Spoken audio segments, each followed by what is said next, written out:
안녕하십니까. 무엇이든 읽어드리는 북면 아저씨입니다.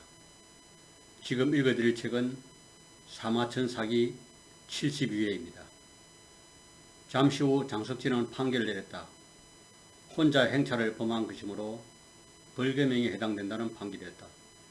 이 소식을 전해들은 황제는 매우 화가 났다. 그놈은 내 말을 크게 놀라게 했던 놈이다. 다행히 내 말이 순했기 망정이지 그렇지 않았더라면 나까지 부상당할 뻔했다. 그런 놈을 겨우 벌금형에 거치다니 말이 되는가. 그러자 장석진은 황제를 찾아가 이렇게 말했다.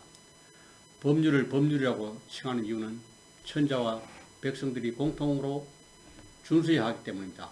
이 사건은 법률에 의하여 마땅히 이렇게 판결해야 합니다. 마저 가중처벌하게 되면 법률은 백성들이 마음속에서 이미 신용을 잃게 됩니다. 이번 사건만 해도 폐하께서 만약 그 자리에서 즉시 죽이셨다면 그만이셨습니다. 그러나 지금은 이미 그를 정의의 심리에 넘겨주신 것이며 정의는 천하 법률 집행의 표준입니다. 정의가 한번 편향하게 되면 천하의 모든 집행관리도 마음대로 경중을 적용시켜야 되어 백성들은 어느 곳에 손발을 놓아야 할 것입니까? 폐하의 신중한 고려를 바라봅니다. 한참을 생각하던 황제는 정의는 마땅히 이와 같은 판결을 내려야만 하는 것이다 라고 말하였다. 그 뒤 종묘 제각에는 옷가락질을 훔친 자가 잡혔다. 황제는 크게 놓아여 그자를 장석지에 넘겨 엄히 다스도록 명했다.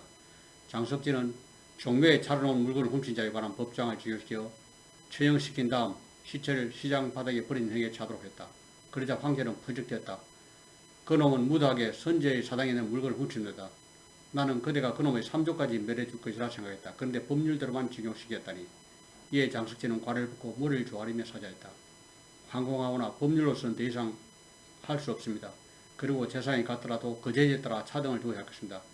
가령 고저의 묘에 있는 흙을 한 줌 파간 어리석은 백성이 있다면 폐하께서 그자도 3족을 멸하시겠습니까? 황제는 한참 생각하더니 태후와 상의한 뒤 장석지의 주장을 승인하기로 했다. 이 일로 장석지의 명성은 천하에 떠날리게 되었다. 공정한 신하가 숭앙의 도를 바친다. 그 뒤 황제가 죽고 태자가 그들 열이 바로 경제했다. 그런데 장석지는 태자를 예전에 대걸몽 통행 사건으로 탄핵할 일이 있었기 때문에 처벌받지 않을까 두려웠다. 그래서 병을 핑계 삼아 사죄할까 아니면 황제를 찾아뵙고 사죄를 할까 하며 이 생각 저 생각 다 했으나 결론을 내릴 수 없다. 그러다가 결국 왕성이라는 선비의 의견을 듣고 황제를 찾아가 사죄했다. 이때 황제는 조금도 그를 무시하지 않았다.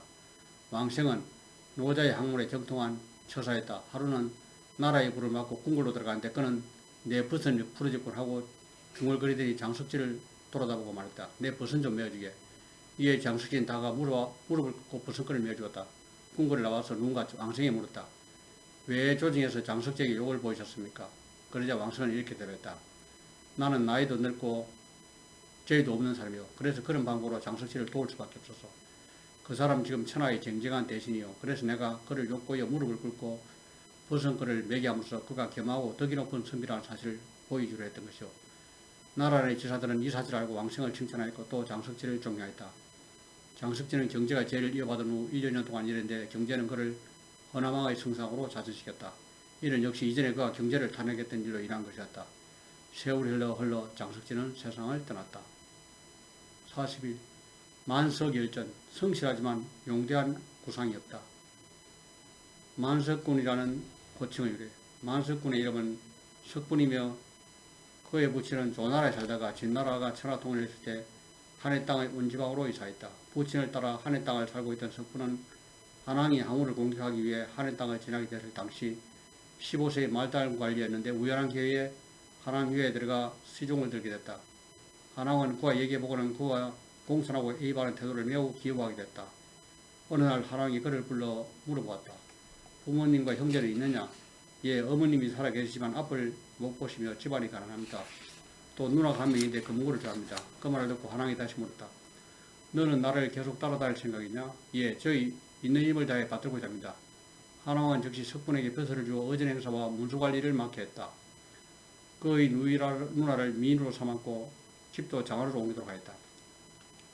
석군은 학문에 대하지 못했지만 공손하고 진실한 점에서는 누구도 따를 수 없었다. 그래야 석군의 벼슬은 계속 높아진데 효문제 때 이르러서는 많은 사람들의 추천으로 태자를 교육시키는데 태자대부라는 직책에 임명됐다. 후에 그가 가르친 태자였던 효경제가 즉위하자 그의 벼슬은 더욱 올라 국영의 지위까지 올라갔지만 경제는 그가 너무도 예의 바르고 진실했기 때문에 곁에 계속 있는 것을 거부하게 여겨 지방의 재상으로 자를 옮기도록 했다. 그런데 석군의 장남, 검부터 차남, 삼남 그리고 막내 아들 전까지 모두가 착실한 선비로서 효행이 깊고 행실이 단정했으며 벼슬도 모든 아들들이 모두 이천석의 지위까지 오르게 됐다. 그래서 경제는 석군과 그의 네 아들은 모두 이천석으로 합치면 1만석이군. 부귀와 은총이 온 집안이 다 모이소라고 말하고는 이후부터 석군을 만석군이라 불렀다. 효경제 말년에 만석군은 은퇴하여 고향에 내려가 있었으나 상대부의 신분을 여전히 가지고 있었기 때문에 사계절의 궁중 행사 때마다 초대되어 황제를 만나주셨다. 그때도 그는 수레가 대궐문을 지날 때 반드시 내려서 허리를 굽히고 빨리 걸었으며 황제의 수레를 만나게 되면 반드시 타고 있던 수레의 손잡이를 두 손을 잡고 예를 표시하였다. 뿐만 아니라 그는 자손들 가운데 벼슬을 한 사람이 인사라도 오게 되면 상대가 아무리 지혜가 낮더라도 반드시 예를 갖춰 맡았으면 그들의 이름을 함부로 부른 일도 없었다. 그러나 자손들 중 잘못을 저지른 사람이 있으면 그를 꾸짖지 않고 먼저 스스로를 꾸짖고 자기 방에 들어가 음식을 입에 대지 않았다. 그렇게 되자 자손들은 서로 잘못을 밝혀 연장자를 통해 매를 맞을 각오로 우도를 벗고 진심으로 사죄를 했다. 그때서야 비로소 그는 용서해 주었다. 또한 만석군은 성인이 되어 관을 쓴 자손들이 같이 일 때면 항상 관을 썼는데 그러면서도 지나치게 딱딱한 분위기를 만들지 않았고 늘 자연스럽게 대했다. 그리하여 하얀지도 가마를 받아 언제나 즐거운 자세로 지냈으나 예를 지키고 서로 조심하는 것만은 잊지 않았다. 때때로 황제로부터 음식을 하사받은 일이 있을 때 마치 황제 앞에서와 같이 머리를 숙이고 엎드려 먹었다. 그리고 친척 가운데 불행히도 누가 죽게 되면 진심으로 슬픔과 위로를 표하였다. 그의 자손들도 만석군의 가르침에 따라 효행과 성실함이 있었으므로 그 가족의 명성은 천하에 더 높아졌으며 심지어 제나라와 노나라에 이름 있는 유학자들까지도 스스로 만석군 집안에는 도저히 미칠 수 없다고 인정할 정도였다. 성실하나 응대한 구상이었다.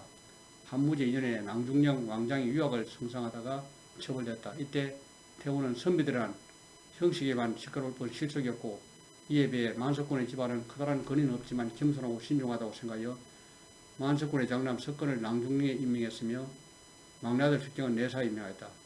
장남 석정도 이미 나이가 꽤 들어 백발이 성성했으나 아버지 만석군은 여전히 정리했다. 석건은 낭중령이 된 후에도 5일마다 휴가를 내 아버지를 찾아가 문화를 드렸다. 인사 끝나면 머슴을 짓게 아버지의 속옷을 가져오도록 하여 자기 손으로 직접 빨아 다시 그것을 머슴에게 보내도록 했다. 그러면서도 아버지가 그 사실을 전혀 모르도록 몰래하게 했다. 석전은 낭중령으로서 진언해야 할 일이 있을 때는 반드시 좌우의 사람들을 불러하도록 한 다음 마음의 품은 말을 솔직하게 했는데 한마디 한마디가 가슴을 울리는 말이었다. 하지만 조정 회의에서는 오히려 말을 잘하는 못하는 사람 같았다. 그래서 황제는 더욱 그를 가까이 하면서 존경하였고 예우하였다. 만석군이 장안 근교로 이사할 때 석정은 술에 취해 마을 입구에 내려서서도 술에서 내리지 않았다. 이 소식을 들은 만석군은 크게 화를 내며 일체의 음식을 입에 대지 않았다. 네 사람은 대단한 미설이지. 그가 마을에 들어오면 마을의 유리들이 모두 무서워서 도망갈 것이고 그래서 네 사람이 기고만장하게 술에 탄 채 그 드럼을 피우는 게 당연하겠지. 그리고는 석정을 물러나도록 하였다. 그 뒤로 석정은 물론이고 모든 가족들이 마을에 이르게 되면 빨리 술에서 내리게 됐다. 무제 16년에 만석군을 세상을 떠났다. 그런데 장난가는 아버지를 잃고 너무 슬픔에 빠져 지팡이에 몸을 의지하여 걸음을 겨우 걸을 정도가 되어 결국 1년 후에 아버지의 뒤를 이어 세상을 떠났다.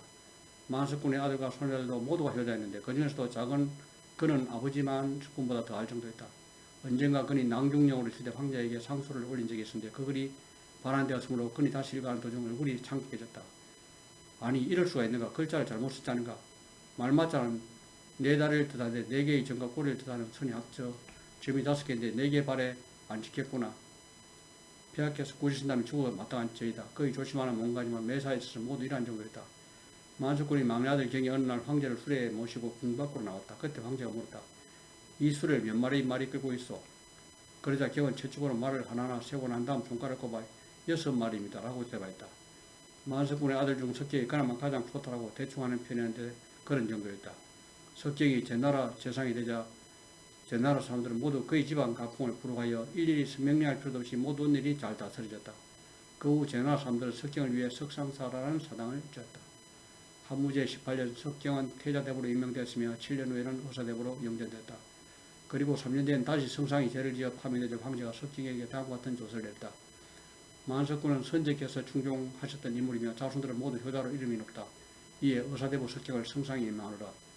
그때 한나라는 남쪽으로 울나라를 무찌르고 동쪽으로 조선을 공격하였으며 북쪽으로 중로를 내몰고 서쪽으로 대원국을 징발하였다. 또 황제는 천하를 시찰하며 낡은 사당을 수리하고 봉선의식을 거행하였다. 이처럼 나라에 할 일이 많아지자 국가가 바닥나게 됐고 그리하여 조정은 그 대책 마련에 골몰하였다. 그래서 황제는 상응향 등에게 재물을 증발하도록 하고 왕은 서 등에게 법을 가혹하게 지명하도록 하였으며 아관 등에게 유학을 진행하도록 하였다. 이들은 모두 국경의 지위에 올라 권력을 농단하기 때문에 성상의 겨를도 없이 많은 정책이 시행됐다. 그것은 성상이 다만 충실하고 은행에 신중할 뿐이었기 때문이다. 석경은 9년 동안 재직하였지만 잘못된 것을 고치게 할 만한 어떤 말도 하지 않았다. 당시 나라가 어지러워 유랑자들과 난민이 많이 발생하였었는데 간동 지방에도 유랑자가 200만 명에 호직이 없는 사람이 40만 명이 이랬다. 그러자 중신들이 논의 끝에 유랑민들을 국정지대에 강제 이주시키는 방안을 황제에게 제안했다. 황제는 성상은 연로한 데다 조심성이 많아 이를 논의를 하며 적절치 않다고 생각하여 성상에 휴가를 준 다음 의사대 부위의 중신들과 그 방안을 검토하였다. 이에 석경은 성상의 직책을 다하지 못한 것을 부끄럽게 여겨 사직서를 제출하였다. 그러나 무제는 사직서를 발의시키고 글을 내려 석경을 질책하였다. 국고는 이미 비어있고 백성은 가난으로 방랑하고 있는데 그들 어찌하여 그 책임도 지지 않고 물러나는가. 더구나 유랑민을 국경지대로 이주시킨 다에 백성들이 불안이 가중되고 있는 지금 그 책임을 남에게만 떠맡기려 하는 것이요. 석경은 몹시 부끄러워하며 다시를 보게 되었다. 그는 오직 법을 충실히 지키며 모든 일에 세심하고 조심스럽게 임했으나 백성들을 위해 내세울 만한 의기는 없다. 이로부터 3년 후 석경은 세상을 떠났다. 석경은 특히 독재 아들 덕을 낳긴데 황제는 덕에게 석경을 기르려 제후의 지위를 잇게 하였다. 석경이 석상으로 있을 때 만석군의 자손들 중 관리가 되어 이천석의 직위에 이른 사람은 무려 13명이나 되었다. 장자의 본복이 직분이 남양 사람으로 난관을 지냈으며 효문제를 챙겼다. 언젠가 그와 같이 방을 쓰던 사람이 휴가를 얻어 집으로 돌아가는데 같은 방을 쓰던 다른 난관에 황금을 가져왔다. 얼마 지나지 않아 황금의 주인은 황금을 잃어버린 것을 알게 되었고 그는 자기 마음대로 적부리가 훔친 것으로 의심하였다. 직분이 일에 대해서 사죄들을 하고 황금을 사서 그에게 돌려줬다. 그 후 휴가를 얻어 집으로 돌아갔던 사람이 돌아왔는데 그가 금을 가지고 와 돌아주자 그 금을 잃어버렸던 난관은 몹시 부끄러움을 느꼈다. 이로 인해서 직분이는 장자라는 칭송을 받았다. 효문제 역시 그를 매우 칭찬하였고 그는 계속 승진하여 태중대부의 자리까지 올랐다. 하루는 조직에서 황제를 멸할 때 어떤 사람이 직분인 용모가 매우 뛰어나지만 형수가 사탕하고 있으니 그를 어떻게 처리해야 할지 라면서 비방하였다. 직분이 이 말을 듣자 나는 형이 없는데 라고 말했다. 이 말을 한 뒤에는 두 번 다시 스스로 변명하지 않았다. 뒷날 오초등의 나라가 반란을 일으켰을 때 직분이는 이천석에 해당하는 관원의 신분으로 군대를 이끌고 그들을 격파했다. 경제 후원 원년에 그는 의사대부에 임명되었다. 직분이란 노자를 공부하였다. 그는 직책에 임하여 일을 처리할 때 관리를 하기 전과 똑같이 하였고 오직 다른 사람이 자기 신이 관리로서 일하고 있는 그 사실을 알게 될 것을 두려워했다. 그는 자신의 명성을 세우는 것을 좋아하지 않았는데 사람들은 그를 장자라고 칭송하였다. 직부리가 세상을 떠나자 그의 아들 직상제가 이어서 부작을 계승하였다. 이것으로 제 읽기를 마치겠습니다.